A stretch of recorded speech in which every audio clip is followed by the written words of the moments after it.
రాహుల్ గాంధీని సీరియస్గా వెటకారంగా విరుచుకుపడుతున్నారు నరేంద్ర మోడీ. తాజాగా నిన్న బర్ధమాను, కృష్ణనగరు, చైబాసా ప్రాంతాల్లో జరిగినటువంటి సభల్లో ఆయన తీవ్రస్థాయిలో వెక్కిరించారు. కాంగ్రెస్ అగ్రనేత రాహుల్ గాంధీ ఉత్తరప్రదేశ్లోని రాయ్బరేలీ నుంచి ఎన్నికల బరిలోకి దిగుతుండడం మీద ప్రధాని నరేంద్ర మోడీ వ్యంగ్యాస్త్రాలు విసిరారు. డరోమత్, బాగోమత్, భయపడద్దు, దూరంగా పారిపోవద్దు అంటూ రాహుల్కి సూచించారు. కేరళలోని వైనాడులో పోలింగ్ పూర్తిగా కానీ కాంగ్రెస్ యువరాజు అక్కడి నుంచి పారిపోయి మరో స్థానం వెతుక్కుంటాడని ఇంతకుముందే చెప్పాను, నేను చెప్పినట్టే జరిగిందన్నారు. అట్లా కాంగ్రెస్ యువరాజు వైనాడులో ఓటమి తప్పదని గ్రహించి రాయ్బరేలీ నుంచి పోటీ చేస్తున్నాడని గుర్తు చేశారు. గత ఎన్నికల్లో అమేధిలో ఓడిపోయిన రాహుల్ గాంధీ వైనాడుకి పారిపోయాడని, ఇప్పుడు అక్కడి నుంచి రాయ్బరేలీకి వచ్చాడని గుర్తు చేశారు. ఈసారి అమేధిలో పోటీ చేసే ధైర్యం లేక రాయ్బరేలీని ఎంచుకున్నాడని ఎద్దేవా చేశారు.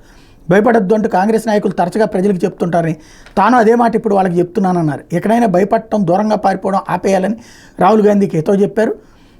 అదే సందర్భంలో ప్రజాదరణ కాంగ్రెస్ పార్టీ కోల్పోతోంది, ఆ పార్టీకి చరిత్రలోనే అత్యంత తక్కువ స్థానాలు లభించబోతున్నాయంటూ జోస్యం చెప్పారు. 50 సీట్లైనా గెలుచుకోవడం కష్టమేనన్నారు. అలాగే ఈ ఎన్నికల్లో కాంగ్రెస్ ఘోరంగా ఓడిపోతుందని చెప్పడానికి ఒపీనియన్ పోల్స్ కానీ ఎగ్జిట్ పోల్స్ కానీ అవసరం లేదు, కాంగ్రెస్ ఓటమి గురించి నేను గతంలోనే పార్లమెంట్లోనే స్పష్టంగా చెప్పాను అన్నటువంటి విషయాన్ని గుర్తు చేశారు.